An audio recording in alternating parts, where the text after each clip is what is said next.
Hello and welcome to the explainer video for Your Strongest Year Block 6.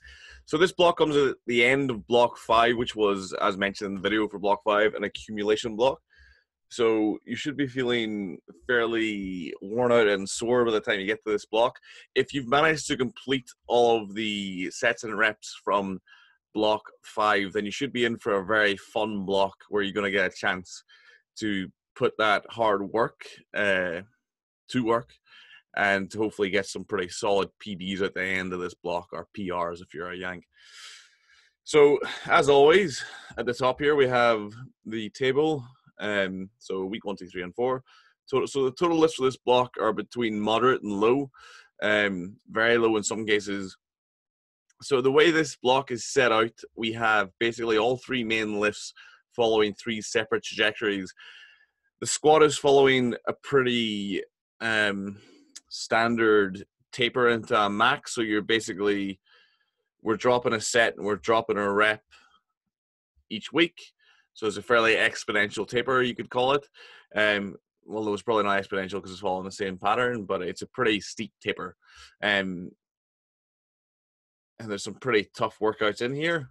But you should be able to make them if you've made the all of the reps and the sets for the squat from the previous block 5, then you should make all of the workouts and you should hit a pretty sweet PB. The top of this is a double at 105%.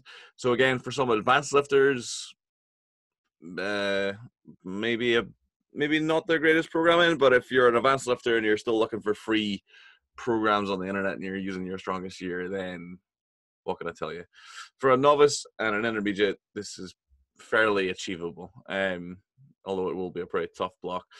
So squat following a taper into just a fairly standard taper, drop in volume and increasing the intensity by 5% every week into a max.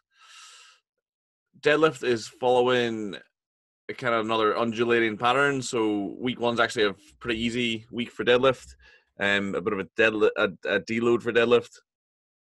Week 2 should be a bit more of a stimulating week. Shouldn't be that difficult. And week 3 week 2 is a heavier week, but it shouldn't be that difficult for the deadlift. Week 3 is another lighter week, and then week 4 we're going to max out on deadlift. Bench press, so we just finished Smolov Junior from the last block, so you probably hit some pretty meaty PBs if you've managed to come out the other end of that. So basically we're going to take a deload or an easy week 1. Week 2 we're going to look for a new max, and then week 3 we just kind of break into some more normal training. Nothing too crazy, nothing too difficult, but kind of break it into a normal period of training. The deadlift's probably the one that took the biggest hammer, the bench press probably the one that took the biggest hammering over the last block. So it's the one that we're kind of being a little bit more cagey with, or a little bit more ginger with during this block. As regards the top workouts, for the squat, just straight up looking for a double at 105%. So if you make that, you're going to be happy, I would assume. For the bench press, working up to a max. So just some suggested warm-ups leading into a max. And again, if the 100% sub maximum, you are encouraged to go for a new personal best. What the fuck did I just do there? Hopefully that doesn't show up on the video, whatever. For the deadlift, max is on week 4. And you'll notice on week 4 here, we've changed the layout here. So we've got a squat workout, followed by a bench workout or an upper body workout, pretty easy workout, followed by deadlift max. And then day 4 is off. So week 4 should be after you get your squat max, you got a pretty normal bench workout.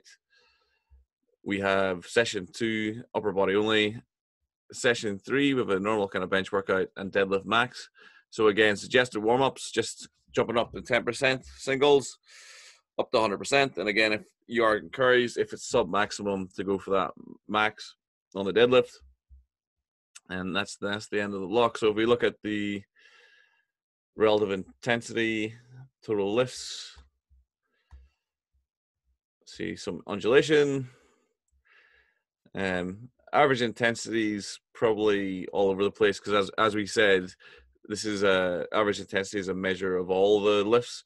So we have the assistance in there. We also mentioned before we have 3 different kinds of tapers going on, so it will affect this kind of plotting. And at the end of this, hopefully hit some pretty nice PBs, and then get ready for the kind of re-intro block, which is block 7, which will be the next explainer video that we cover. Thank you very much. Catch you in the next one. Goodbye.